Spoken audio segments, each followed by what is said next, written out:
Welcome back to On Texas Football's Tuesday night Longhorn Livestream, presented by Andy Ludicky. I'm your host, Amanda Atwell, joined, of course, by the pros CJ Vogel and Jeff Howe. Happy to be back, guys. Been out of town for a week, and we're struggling today, but we're getting through it. Got some jet lag, but we're powering through. How are you guys doing?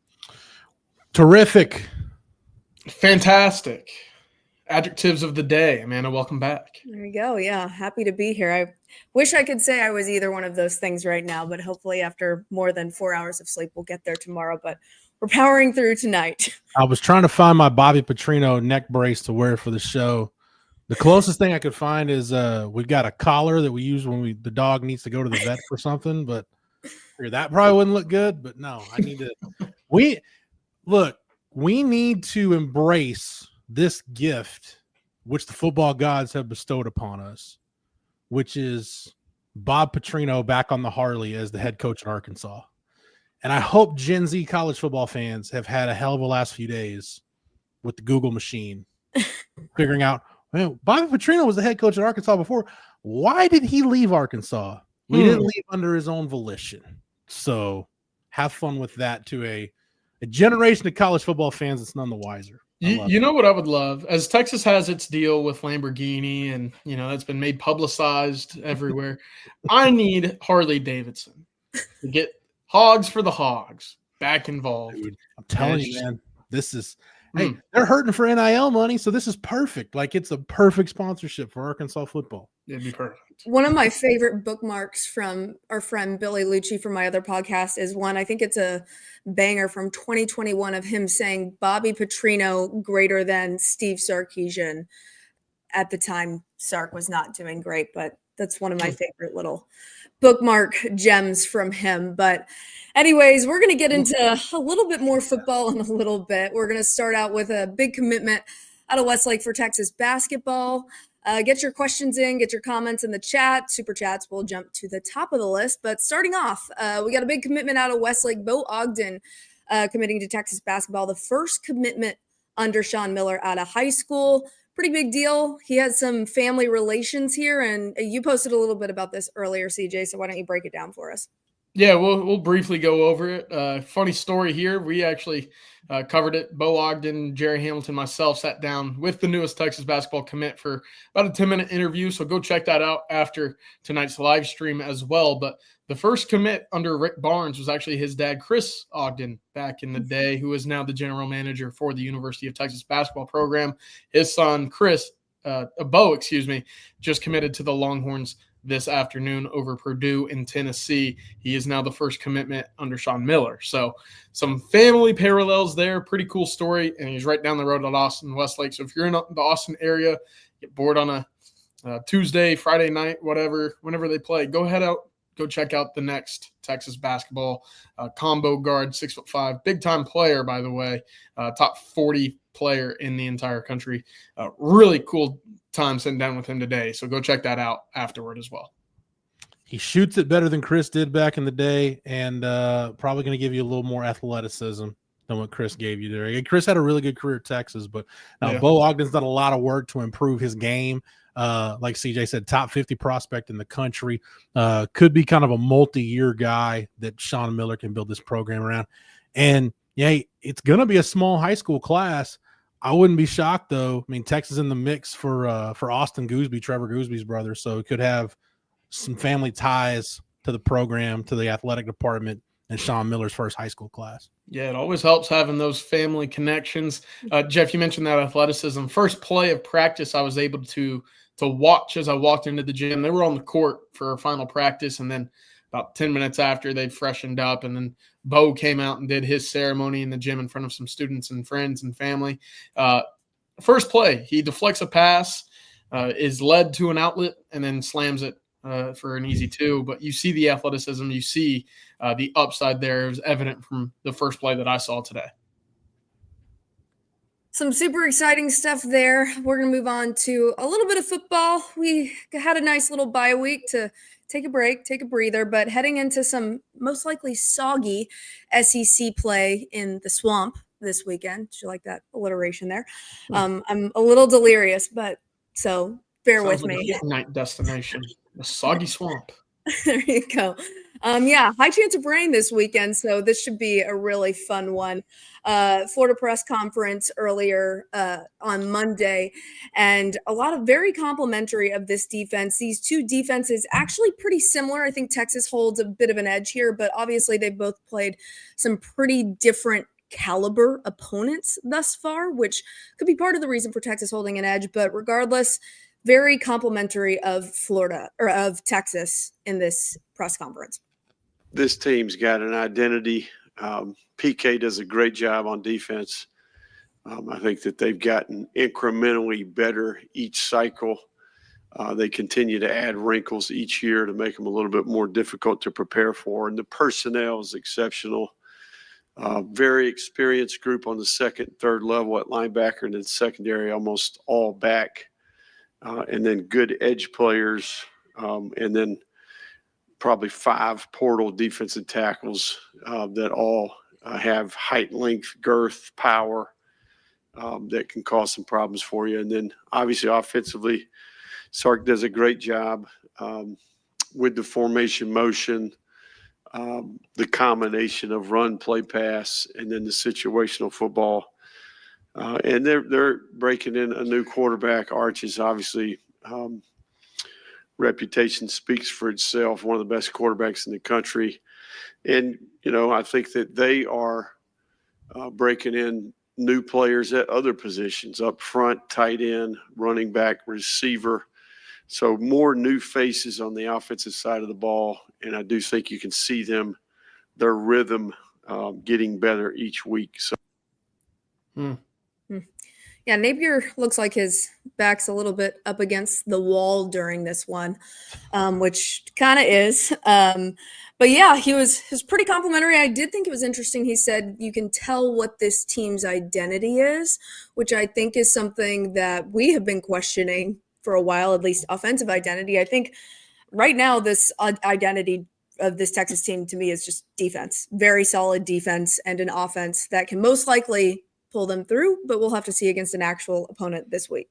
I like Bobby Petrino's post in the chat. Every team has an identity. They're not always proud of it, but they have one. Like if you look at Texas right now, I think the identity is, this defense is elite, and it's a defense that's going to keep you in a lot of games. I think if you can keep your turnover numbers down as the offensive identity continues to evolve, if you can keep your turnover numbers down, trust your special teams, which we know can be hit or miss, but I think the two kicking aspects of that with Bomeister and Shipley, I trust both of those guys. So yeah, I mean, it's an identity. I don't know if that's the one that we thought we'd see or that we want to see, but it's an identity. And I feel like this game, and I feel the same way about the OU game too. And the weather's probably going to help this cause on Saturday. I just feel like it's going to be a rock fight. Like, I think 17 points probably enough to win this game, unless it's just a turnover fest. So, I mean, if you're Texas, just take care of the football. I trust Arch maybe to do that a little bit more than DJ Lagway right now. But yeah, I mean, I think just trust your defense, trust your special teams. That's going to be the way Texas has to win games right now. Yeah, the offensive identity is something that I don't think Texas truly has a grasp of, and it changes week to week almost, but it has the same underlying tone, and it's frustrating, right? I was looking at it earlier. No one has more fourth down attempts this year offensively than the University of Texas, and that's with about 8 teams in the SEC already having played that 5th game. So there's an over-aggression at times. We've talked about it, especially in the SEC against Florida on the road. I would love to see Texas take points when they're available, but that's not the nature of a Sarkisian offense. And I think we're starting to realize what this true identity is for the Texas offense. And it's Arch, but it's Arch's legs. You've seen them really lean on Arch's legs to get them over the goal line in the red zone. 5 rushing touchdowns, I believe 4 or 5 already coming from within the red zone itself. So there's your identity. It's going to be get to the red zone, and then Arch will kind of put the team on his back in that area. Rod's also mentioned it as well, already 3 passing touchdowns in the red area too. So, when you get to that area, can you get there often enough and stay ahead of the chain? So if you do stay aggressive, Arch's legs can get you the 2 or 3 or even 4 yards that are necessary to get the ball in the end zone. But right now, I'm with you. Defense carries the way for the Texas team identity, and they're still piecing things together offensively. So we'll see what kind of offensive line push they're able to get on the road second go around this season. Getting Trey Weiser back is going to help too, CJ, because that's going to give your offensive line. This offensive line needs a little margin for error right now, and I think Weisner at this point is probably your best bet. Even though we haven't seen him since Ohio State, but he's a proven commodity. Your best back at being able to maximize runs. So Yeah, he'll help you. He'll help. Definitely. Yeah, I'm looking at the weather in Gainesville this weekend. If you're going, I'm looking at AccuWeather. It says periods of rain and a thunderstorm. Any downpour can cause temporary flooding. 94% chance of rain. So make sure you bring a raincoat and maybe some boots in case of chance of flooding. Not ideal. Do you think there's a higher chance that Sark could opt to take any points he can get just due to these kinds of conditions? And yeah, lightning delays. That's the one thing you really don't want to be dealing with this weekend is extensive lightning delays. It's almost contradictory to want to take the points in a swamp, right? And that's kind of what this field will look like. It is grass. It's a thicker grass in terms of SEC stadiums. I'm sure it won't be the prettiest surface, Jeff. It'll probably look like that 2018 Maryland game when you go down to the East Coast, and it looked ugly, right? That grass just looked destroyed. I don't know if that's going to be the case in the swamp, but I can't imagine that's it's going to be an enjoyable playing surface. How easy is that for Mason Shipley in pregame warmups? Do they spray the water hose all over the field in pregame warmups just to get him a look on what it might look like in case rain comes? I'm assuming they'll have to, but altogether, it's not easy and not desirable for coaches to want to rely on kickers in bad conditions. And guys, I'm sorry for the Maryland reference. It hurts me more than it hurts most of y'all. I had a high school girlfriend go to Maryland, and that sucked. So. Yikes. Yeah, I would hope the swamp drains better than that landfill dump of a stadium that was under Dan Snyder's watch at the time. Like it's the worst stadium I've ever been in. And like for an NFL stadium, like I'd be embarrassed if I owned a football team and that was my stadium. So yeah, I would hope it drains better than that. But you're right, CJ. Like I don't. You think the weather, and this is just me thinking out loud, like I think Sark might be more willing to go for it on 4th down, knowing that, hey, I want to get touchdowns, and just having that in the back of his mind. He doesn't believe there's any way Florida would be able to drive it 80+ yards on his defense. There are times where I just wish he'd take the points. But again, the field conditions could lend themselves to, hey, I don't want to risk a bad snap or a botched hold or whatever. You'd rather just put the ball in Arch's hands and trust him to make a play. So I don't know. I'd like to see Sark take the points more often, but the weather could force his hand to want to go for it more on Saturday. Yeah. And I wanted to bring this up because we had the conversation last night with Rod Babers and Coach Shipley on the winning drive. In regards to the Texas run game specifically, I asked Coach Shipley, I said, in these kind of nasty, swampy conditions that Texas might be seeing, what kind of run game is easiest for your offensive line to figure out and for your run game to get downhill? I was thinking it would just be simple power, right? Maybe some counter, get the hole created, and you'll essentially just use your offensive lineman to go straight. And Coach Shipley, oddly enough, said it was probably zone, a little outside-inside zone situation, a combination of the two, in which you don't need your offensive linemen pulling over one another. You don't need your offensive linemen to necessarily require extra movement to create running lanes because of the slippery surfaces.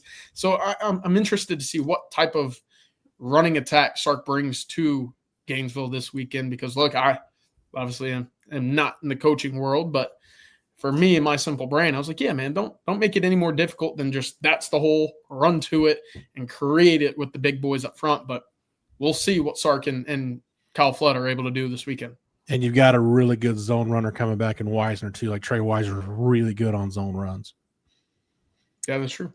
We'll take a look at a little bit more of these mismatches after we hear from our first sponsor. Are you looking to diversify or new ways to make money? Andy Ludicky at myperfectfranchise.net can help you do just that by finding you businesses that will fit your time allotment and financial goals. Call him or email him to learn more. He's got a really cool process that identifies the perfect fit for you. Email him now at Andy at myperfectfranchise.net. So speaking of finding some of those holes in the run game, looking at these two teams, it almost looks like they're a little bit similar with strong defenses and offenses with a lot of question marks. Just looking at the statistics, the Texas defense ranks 4th overall, Florida defense 22 overall, Texas offense 44 overall, but the Florida offense 115 overall. There's a bunch of other stats you can look at to compare these two, but where do you guys really see the mismatches when it comes to this matchup and where Texas can really take advantage of this team with where they're struggling right now, especially with their defense performing it the way it is? Yeah, that's the biggest question, right? And Florida for the second year will face Texas with some injuries in their secondary. We'll get to that here in a minute. But when you have injuries in your secondary, it takes away from that veteran experience that was going to be a strength, right? Sarkisian mentioned that on Monday. They have a lot of guys who've played a lot of football back there. But when you don't have that, well, then you need your pass rush to stand up. And Florida this year, their pass rush has done anything but stand up, right? It hasn't left the field from its 4-point stance, essentially. Only 3 sacks in 4 games so far. That's outside of the top 130s in college football. It's a terrible number. So if that's the case and Texas is able to sit back with Arch Manning and have a pocket, well, going against inexperienced, younger defensive backs, there's your mismatch. There's where you're able to create vertically down the field. Now, again, throwing a football in wet conditions, not the easiest. But if Texas is able to get an Emmett Mosley back on the field, there's an intermediate guy with deep ball experience as well. We'll see what kind of role he has. But altogether, if you're going to be dinged up in the back end, you got to have the guys up front that can get home. And I don't know if Florida has that right now. Yeah, one thing that I'm just looking at some numbers. I looked at some Pro Football Focus numbers earlier this year. Like Florida is one of the better tackling defenses in the country. So I think you're explosive. And again, weather permitting, we'll see what's going on here. But I think your explosive plays are going to have to be dialed up. They're going to have to be schemed up because I think counting on guys to break tackles, counting on yards after the catch could be kind of dicey in this weather, facing a really good tackling defense. So, I kind of want to see how Sark plays it from that standpoint. But I just keep going back to CJ's brought it to my attention, and I double checked your work, CJ, just because I was flabbergasted by like how bad DJ Lagway has been throwing the deep ball this year. And my hope is like you look at Florida's offense and the pieces they have, they shouldn't be as bad as they are. Like, yeah, no. I know they played good teams. Like if you start looking at SP Plus, like LSU's got a top 10 defense right now. Like Miami's top 30, like they're good. They're not elite. USF, I think, is in the 70s in defensive SP Plus. So it's not like they've just played like the 85 Bears 3 weeks in a row. They should be a better offense. You just hope this week isn't the week where they get some stuff figured out and it starts to click. But yeah, CJ, those numbers are Lagway's 1 for 7 on passes of 20 plus down the field this year. I mean, it's you figure like you'd luck your way into a couple of them, but the fact that they just haven't taken those shots. It's if you're just going to try to dink and dunk your way down the field against this Texas defense, that's as our colleague Rod Babers would say, that's the go with God plan. You're just hoping and praying that it works, and I don't think it's going to be in your favor at that point. Yeah, men lie, women lie. I do not. There you go, Jeff. So no, but it's still confound. I mean, it makes no sense to me because that's what made DJ so special a year ago when he burst onto the scene. You're seeing him just whip 40 and 50-yard passes right into the basket down the field a year ago, and it's just been completely absent. They're stubbing their own toe, Jeff and Amanda. It just doesn't make sense. But does that change with Dallas Wilson? And does he play a significant amount for his first ever college football appearance against the University of Texas this weekend? We'll have to wait and see. The good thing, though, is like in that point, like for the Texas defense, we heard Hero Canoe and Anthony Hill say this yesterday in the media availability. Like they're not going to take Florida like they look at the piece and like they've got athletes, they've got pieces, they've got guys that can go. So, I mean, it's not like they're just expecting an offense to show up that fits the body of work they've got so far. I mean, they're prepared to play like a real live, legit offense. So at least from that standpoint, from a preparation standpoint, I don't think Texas is going to be taking Florida lightly at all, at least the way the Texas defense views the Florida offense. I think one of the questions that I've gotten from another certain Aggie when it comes to this defense is about the fact that Florida has played teams like Miami, LSU, USF, and Texas has played teams like, I mean, you can't overlook Ohio State at the shoe, obviously, but Sam Houston State, UTEP. What do you think there's a concern there that Texas's defensive numbers could be misleading? I say no, personally. I say they've been doing their job thus far this season. What is the reasoning to think they won't continue doing that, looking at a game like Ohio State? But what do you guys think about that? When you play overmatched competition, what should you do against opponents where you completely overmatch them? You dominate said overmatched opponents. It's exactly what the Texas defense has done in their last 3 games. I mean, it's been, with the exception of a busted play, you had the one bad drive against San Jose State after you got up 28-0, and you had 1 or 2 busted plays against UTEP. But out of the probably 100 some odd snaps you played, like we're talking about maybe 8 to 12 plays where it wasn't up to the standard. I mean, I trust the track record that PK has built. I trust his personnel. They've got enough proven commodities on that side of the ball. Yeah, I don't think it's fool's gold with the Texas defense. Yeah, I sit there too, and again, as long as that communication in the back end is able to stand the test of playing on the road, Texas is going to be in good shape, right? This is why a year ago I felt so confident that the Texas defense could play for an SEC championship. They may not have the personnel in the back end, like maybe not a Makubo or Jade Barron level player right now. Doesn't mean that they're bad, right? Jelani McDonald is certainly playing into the conversation of an all SEC level guy. But it tells me that Texas will be in the right position down the field. You won't see the busts. You won't see the blown coverages that allow for the 60 or 70-yard bomb, in which that's how you lose games. When you don't allow teams to work down the field and earn points, that's where you get in trouble, especially in conference play. And I mean, best example, Amanda, I'm sure you saw Auburn's defense almost turn a screen pass into a touchdown. If that happens and Auburn somehow, some way was able to move the ball 5 feet and score a touchdown on the final possession, then you're looking at that game saying, well, it's completely because of just massive momentum switches and plays that they didn't necessarily earn or you stubbed yourself in the foot from. So that's where Texas has to be clean on the back end. Otherwise, I do think Texas plays sound football. You're not going to be able to run the football on this Texas defensive line, not easily. And I do still think Jaden Baugh might be second, maybe third best running back in this conference. He just doesn't have a lot of help in the guys blocking up front for him. And I'll back up CJ's point too. And Amanda, and I think this backs up your thought that the Texas defense, that it's not fool's gold. Think about how good this defense has been and go look at Colin Simmons' production. Go look at Anthony Hill's production. Those guys are going to put the tackle for loss numbers, the havoc plays, like they're going to be there for both of those guys.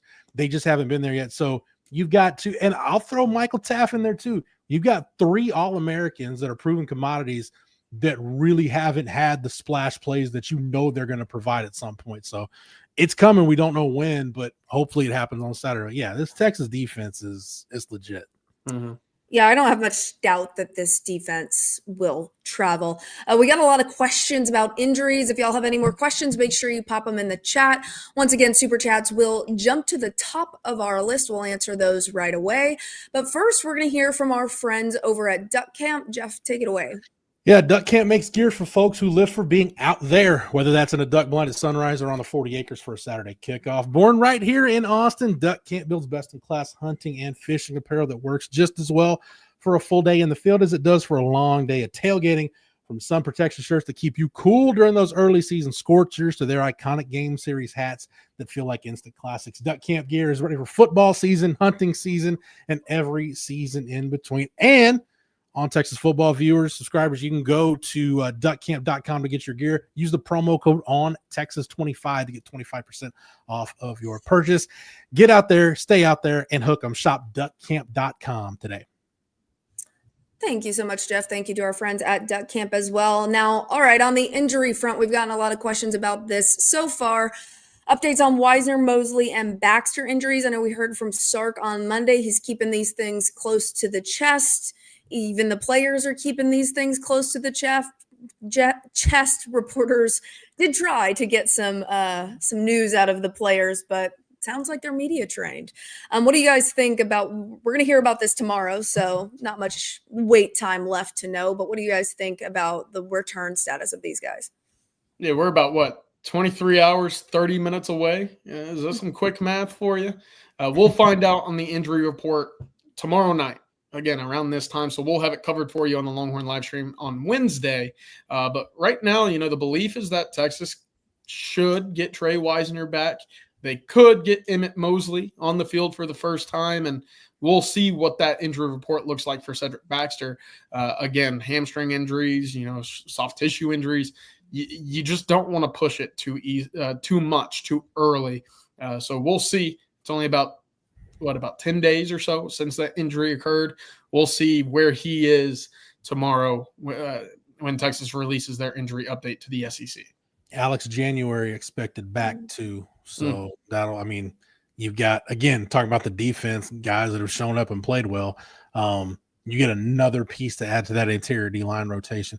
That's what's going to be interesting to me, is talking about the Alex January thing in the injuries period. When Sark has to make final decisions, and those probably are going to get made tomorrow after practice about who's on the travel roster for the SEC games. You can only travel 74.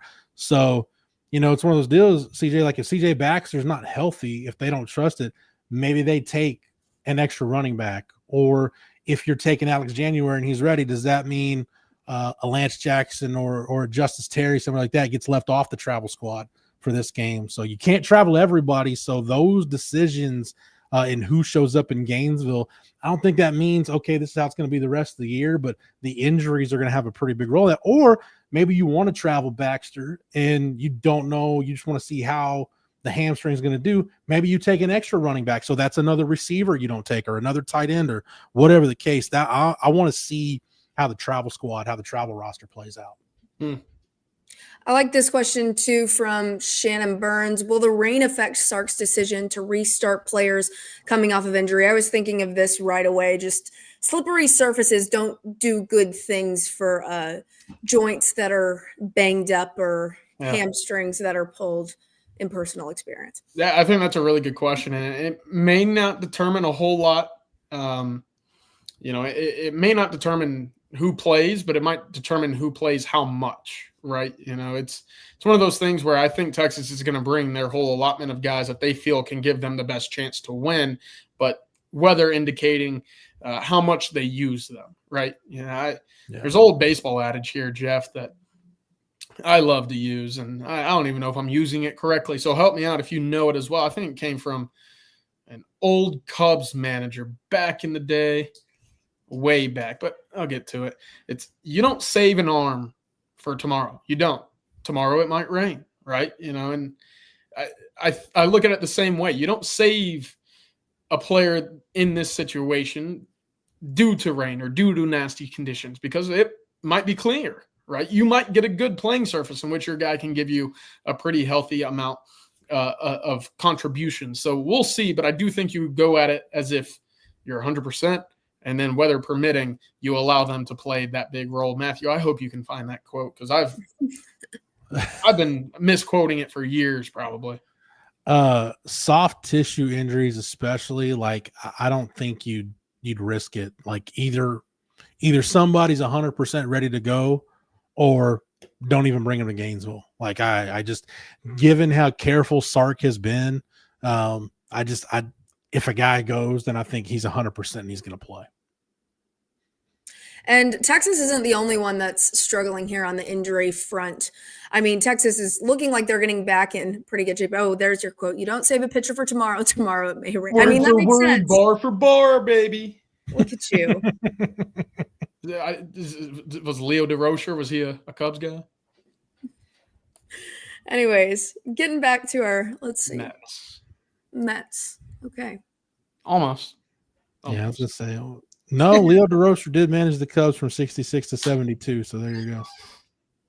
Champion. Champion. Look at that. And that's talking 1950s baseball, baby. All right. I guess we're on Texas 1950s baseball now. CJ can host that show. Anyways, moving on to some injury updates for Florida. DB Aaron Gates out for the season with a shoulder injury, pretty big hit there. And then they got really beat up during this Miami game. But they do have a wide receiver returning, you mentioned earlier, Dallas Wilson. My question there is, how much do you think a wide receiver like that, who's a freshman returning, had a good standout performance in a spring game, how much of a contribution do you think somebody like that could actually make in a first SEC game experience against a team like Texas, who has one of the best defenses in the country, in conditions that aren't exactly going to be ideal? That's my question. Yeah, no, it's probably fair. But I think you could also flip that around and say, how much of an expectation do you have for Emmett Mosley as well, right? Yeah, that's same deal. Same people are asking about the Sasquatch. We don't know what to think about the Sasquatch. And I think you could ask the same question about this guy. Yeah, and in that same breath, look, Florida may be in a position to use Dallas Wilson out of pure – they just absolutely need him, right? The pure desperation may come to light because Dallas Wilson, to your point, he went for 10 receptions, 196 yards, and 2 touchdowns in that spring game. I know it's a scrimmage, but that's the same defense that he was facing all spring long. That's the same defense that is pretty darn good to start this season. So he's a player, right? He's a big-time weapon if they're able to get him out on the field this upcoming weekend. And again, Jeff, we've talked about it. Florida's looking for any and all answers right now to provide some sort of threat down the field. Is it Dallas Wilson? I thought coming into the year, it might be a J. Michael Sturdivant coming in from California. Look, Vernell Brown, one of the most elite returners in all of the country as well. He hasn't been able to get loose vertically down the field. So Eugene Wilson, a 4.4, high 4.3 type of guy, it just hasn't clicked. So is it a Dallas Wilson that they're just missing before really expanding that playbook? We'll see, but I don't think you're going to see more than 15, maybe 20 snaps maximum for a true freshman in this game. But, desperation will make you do basically anything, and especially if you're a coach on a hot seat, any type of, packing order in terms of seniority, it doesn't matter when a coach is playing for his job. Yeah, and I see Nevada Bowers in the chat, bracket Dallas Wilson, QB contain Lagway. I don't think you got to bracket Dallas Wilson. I mean, I think your secondary is good enough to where you can just go straight up. Like, he's not Jeremiah Smith, right? Like, he's not a guy that you're like, hey, I want 2 guys occupying him at all times. Like, I trust Manny Muhammad and Jalen Gilbo and the rest of the secondary, Grayson Littleton, trust them to just man up and win more one-on-ones. And honestly, like, just make DJ Lagway beat you throwing the football. I think the second part of that is paramount. If I'm PK, I may play. This may be a week where you're a lot of post middle single high safety and just bringing that extra guy down to whether it's Jelani McDonald or Michael Taft. You want to run some 3 safety stuff and have Taft be your free hitter and roll Jelani McDonald down, whatever you want to do. This is a week to do it because at this point, make DJ Lagway prove he can beat you throwing the football because he hasn't done it yet. And if he does, then you can adjust. But I don't want Florida getting that ground game established because I think if their offense is going to start getting stuff together, I think that's going to be the first part. They shouldn't be as bad. And CJ, again, I went back and double checked your work because I was like, Florida can't be that bad running the football, can they? Like, oh yeah, they're pretty bad. Their running game just hasn't been great. And I think they have like 10 yards against Miami, 15 yards. It wasn't very much. Again, like their running game was non-existent against Miami. So that's the part of their offense that I think if they're going to get something that comes back, it's going to be the run game first. And I do whatever I can to not let them get that established. Yeah, I'm with you. Take it away and force them to throw because clearly that's not been their strength. My favorite stat that Rod Babers has thrown out this week is You look at DJ Lagway in a clean pocket. Oof. That's where you see 5 of his 6 interceptions is when he's not under pressure. That's just a quarterback making wrong reads, poor timing, bad decisions. I'm looking at PK saying, and we've talked about this, Jeff, is Sarkisian holding back a lot of his playbook? I don't think we've seen many exotics from Pete Kwiatkowski, especially not what we've seen a year ago. So I'm looking for Colin Simmons, Anthony Hill, Trey Moore. How did they really unleash these guys on the road for the first time? That's going to be really exciting to see as well. And this is a good week to start doing some of that stuff, because whether John Mateer's back, which I think there's some very, very, very high levels of optimism, like glass 3/4 full, that maybe Mateer's back for the Texas game. But whether it's him or Hawkins, you're going to have pretty much the same game plan, because you've got 2 running quarterbacks that are going to use their legs to try to move the football. So the next 2 weeks, you're going to have, I think, a pretty similar game plan on defense. But to your point, CJ, like, yeah, we know Texas is going to bring the exotics, but you saying that tells me they can't run the football, which means you're getting a 3rd down pretty quick, and you're probably most of the time in unfavorable down and distances. Teams aren't going to take any chances. You don't want to turn your back to a quarterback like DJ Lagway. Just drop everybody into coverage and make him make the right read. Yeah.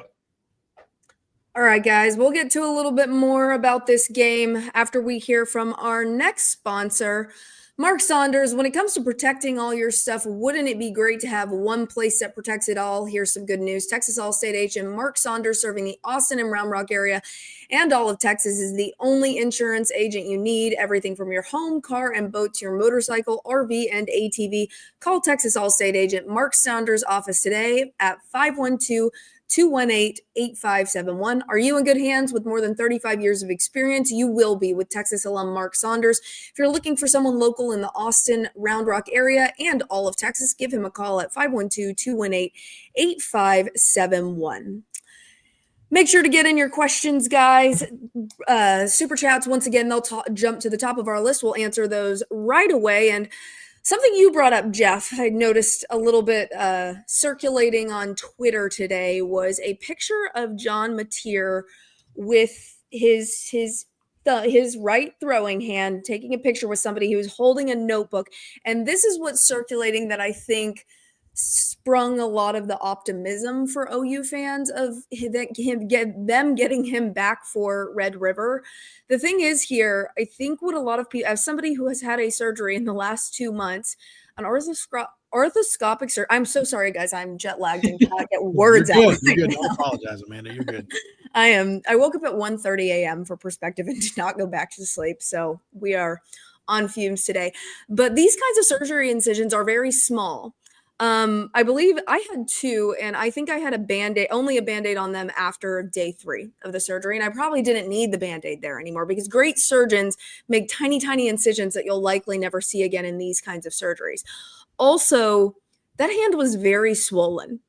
I don't know if you guys noticed that. And if John Mateer were to return from this surgery for Red River, that would be 2.5 weeks post-op. I don't know about you guys, but I played college sports. My surgeon's a head surgeon for the Cowboys. I can't imagine this ever being the case for any kind of surgery. It could be a very simple surgery. I've also broken my hand. It's not something that you want to mess up by coming back too early, because you can just mess it up a whole lot worse and end up with a metal pin needing to reset your bone. So sorry, man. It would be one thing if it was his non-throwing hand. Yes. But like, I don't know. Here's what I think. Like, first off, I want John Mateer to be on the field on October 11th, because when Texas dog walks Oklahoma, I want no excuses. Right? I mean, well, you beat us without Mateer. Well, I think your mid offense is about to get exposed anyway in SEC play. But I digress. But with the 12-team playoff, you've got some margin for error. And if you look at Oklahoma's schedule, you've got you had the bye week, you got Kent State, which for all intents and purposes is another bye week, and then you got Texas, then you got South Carolina. You figure, hey, if you can split those 2 SEC games, like in a worst case scenario for them, you get Mateer back at the end of the month for, I think it's Ole Miss. They play in Norman after that. And then is the committee really going to penalize you for a game you lost without your guy who at the time when he got hurt was the betting favorite for the Heisman Trophy? So even if you wanted to hold him out beyond that and you lose 2 games again and you win out, is the committee going to penalize the 10-2 Oklahoma team if the 2 games they lose are games without John Mateer? So, I mean, if you're Brent Venables, I think you've got to think beyond like, okay, get him back for Texas. Because to your point, Amanda, if you bring him back and he has a setback, now you've completely just screwed your whole season. And if you're a 4-loss team, it doesn't matter at that point. Yeah. Maybe I'm on the outside looking in, obviously, but I was expecting that thumb to be even more swollen. Maybe I don't know enough about orthoscopic surgeries. Clearly, I don't. Hand swelling does go down pretty quickly, at least in my personal experience. I broke this bone in my hand. I believe he broke the same bone in your thumb. And he has swelling throughout his hand, even though it was just his thumb. And so that's probably to be considered. But I mean, with the surgeon that did it and with the type of surgery, the swelling should go down quickly. It's just that bone's regardless going to take a while to refuse. And if you offset it, which is exactly what I did, it's unstable. And if you misalign it, that means they need to realign it. And that's an even worse surgery. See, I've watched 17 seasons of Grey's Anatomy. They didn't cover this hand issue stuff on any of that one. So I somehow broke my hand playing soccer. So I learned a lot about that in the process. But yeah, I think a lot of the fan commentary is just mainly around pride of really wanting their moneyline Mateer back for the Texas game, which I understand. But all things considered, do you really want to risk having him knocked out for much longer than what he could be with this surgery? So, like I said, sorry, man. I think I want Mateer to play because even if Mateer is on the field, I don't think Oklahoma can score enough with, Mateer running 20, 25 times into the teeth of the Texas defense. I don't think they can score enough points to win. I mean, I agree with you there. Let's see. We'll get to some of your questions, guys. I'm sorry about that, CJ. I know you desperately want Mateer to be back, but he'll be okay. I promise. CJ's probably having a hard time with this one. I'll give up my tweeting hand. Thanks so much, Longhorn Football. It's good evening, fam. Can't wait for Saturday. Super excited for Saturday. Should be a fun one regardless. I unfortunately have a wedding this Saturday. Are we going to ban fall weddings? One of these? That's a bad friend. That's a bad friend. And she was my roommate at UT. Like, that's even more egregious. I'm sure she has another roommate somewhere else. There were 4 of us. But I mean, so I'll be in Vermont, but I'll be watching the game, I guess, on my phone. Hopefully there is a weather delay, so the ceremony will be over, but we'll see. We can get to some more of your questions, guys. Pop those in. Super chats. We'll jump to the top of our list once again. We're going to hear from our friend Andy Ludicky one last time before we get to those chats. Stuck in the corporate rat race with 2 weeks PTO and no control over the money you can make or your schedule in general? Call Andy at myperfectfranchise.net. He will take you through a process to identify a business that will fit not only your financial goals, but also your skill set. Franchise ownership isn't for everyone, but if you have a desire to take control of your destiny, call Andy or email him at andy@myperfectfranchise.net. So this, is that AI, Matthew? It's got to be. I think his skin is too smooth. That's how you can tell it. What's he drinking? Facetune. It looks like moonshine. Is that moonshine? Anyways, over under number of punts in the Texas UF game. What do y'all think? Ooh. Yeah, thank you, Matthew. That's it's I can't tell you what's in the beer stein. I don't remember what specific beverage was there. But, is that a fall wedding, Jeff? No, summer wedding. Yeah, I had a friend, an idiot friend in high school who ended up having a fall wedding, and he was shocked. He's like, "Oh, hey, what are you guys doing over in the corner?" I'm like, "We're watching Texas TCU because you decided to have your wedding on a September Saturday, so we're all doing." Now, over under on punts. I don't know. I mean, 10. Probably hitting double digits. Yeah. I agree there. I say at Feels least about 10. right. I will say somebody did say in these comments that the only excusable fall wedding in Vermont might be the only excusable location for a wedding during football season. I mean, have y'all seen fall in Vermont? It is No. stunning. It's not the South. There's no SEC. It's not a rainy, swampy day in Gainesville, Florida. I'll Yeah. say that much. It will be a sunny, beautiful day with many trees. And it's a damn shame it's not. You can cheer extra for me. I mean, come on, guys. Leaves don't do it for me. My hotel costs enough, so they better look like that. Fair enough. Anyways, moving on. Sandman, can we talk about the flag happy SEC refs? This conference has a real problem. I mean, there's few worse officiating than I've seen in the Auburn OU game from a couple weeks ago, but it's been not good so far. No, it definitely felt like it was on every single play. I was looking at it. Ole Miss ended up beating LSU this weekend with 14 penalties against them. And LSU had 7 of their own, a lot of them 10-yard holdings. You know, you had some personal fouls in there. Both teams, I mean, combined for 180 yards penalties. The Auburn-Texas A&M game was littered with flags as well. Sark mentioned it, and when the head coach on a bye week is sitting there saying there are too many flags, too many penalties on a given weekend of football, maybe he's on to something. But I, as a viewer, a largely unbiased viewer, may I add, there was a ton of penalties in all these games. So maybe it was just a bad week of football, but that doesn't bode well for Texas, who, as we've talked about, has a ton of penalties already this season. I still think, I don't know, maybe this is just me trying to get some confirmation bias. I still think the vast amount of youth and inexperience in college football this year is probably another reason why we're seeing so many penalties. I'd like to think the SEC officiating crews just didn't get together and the head of officials saying, hey, we just need to be more diligent throwing flags, because that's not good for your product. That's counterproductive to what you're trying to do to put a watchable product on the field. So I still think you just got a lot of youth and inexperience, and hopefully as the season goes on, we see less and less of that. But some of the penalties, it's not like ticky-tack stuff. Like the penalty at the end of the Alabama-Georgia game, like I haven't seen Kirby Smart coach teams like just commit those kinds of penalties. You know what I'm saying? So like, I don't know. It just, I do think that inexperience has something to do with it, though. That was a Leroy Jenkins play for anybody who gets that. If there ever was one. Yeah. I hope someone back watching that reference gets that reference. But what's even funnier than this and goes beyond the SEC is that targeting call in the Oregon-Penn State game, which they didn't end up calling.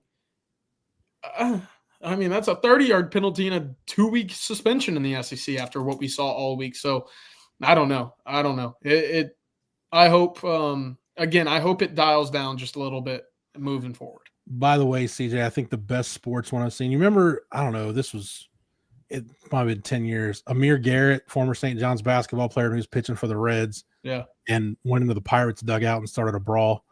That set to Leroy Jenkins is maybe the best. Like it peaked at that point. So I'm like, you can't put that with another video. Like that was perfect. That was elite. All right, to close it out, guys, I got one more question for you. What do you think or let's just go with the 2 things that you think? Obviously, the one thing that would make this game a success is Texas leaving the swamp with a win, no matter how ugly it is. But what are the 2 things you think they have to do to be able to get there to that win, whatever it may look like? Yeah. Protect the football. And that's Arch. I always look at it. And Jeff, I think you and I are on the same page in these big road games. Every possession that ends with a kick is a good possession, whether it's a punt, a field goal attempt, or a field goal. Look, use your specialists. Field position with a defense like you've got right now is so important. I'm going to keep going back to this stat, And I'm sure folks back home are exhausted from me talking about it so often, but you're 26-2 since the beginning of 2023. When you score 21 points, it doesn't matter how you get there. But if you do, more times than not, by an overwhelming margin, you win football games. So if that's what you're working with right now and you believe in your defense to stymie an offense that hasn't been good already, take the points, protect the football, play the field position game. Yeah. I'll add win line of scrimmage. You win the rushing yardage battle in this game, you win the game. Period. I don't think this will be a game where if Texas runs for 200 yards, they end up, losing like 24-20 or something like that. Like you win the rushing yardage battle, you'll win the game. Yeah. I'm adding in penalties because, as we were just talking about, penalties have been pretty critical for a lot of teams this season. And I just think it could be something where in a weather game, those might even be more likely. So I think penalties are a crucial thing that they have to address to win, especially in the SEC. Just entering the SEC, you can get away with 12 penalties against UTEP, something like that. Yeah. I don't know if that's going to bode as well in the SEC. No, definitely not. At this point, Amanda, I'll settle for let's take defense, for instance. Just don't commit penalties on third down. Like, we know there's going to be penalties. Like, just no extra chances. Yeah, don't have the roughing the passer or the defensive holding or something. Like, when you can get off the field on 3rd and 7, don't be the guy that lets the Florida offense stay on the field and lets them extend drives. Just an attempt to play cleaner situational football. I've lowered my bar on Texas playing like really good situational football. So like an attempt and a solid effort to play cleaner situational football, I'll settle for that. And we got one more super chat from Longhorn Football Edits. Well, with rain chances, do we see Sark lean even more into the run? If Wisner's back, I don't see why not. Yeah. I think it kind of just depends on the push that you get up front. What are those conditions? Are they suitable for your big fellas to get moving? I think it'll be beneficial for Texas to do exactly that, but we'll have to wait and see. And I'm not saying you got to turn Arch into, vintage Sam Ellinger, but this is one of those games where you're in conference play now. Like, this is one of those times where you're going to need to lean on his legs a little bit more. And that's okay. Yeah, I think so as well. Well, that's all the time we have for now, guys. Y'all make sure to tune into Coffee and Football in the Morning. We'll be back here same time tomorrow, talking more Texas football, hopefully learning a little bit about these injuries that we'll have coming up for this game on Saturday and talking a little bit more about this Florida game.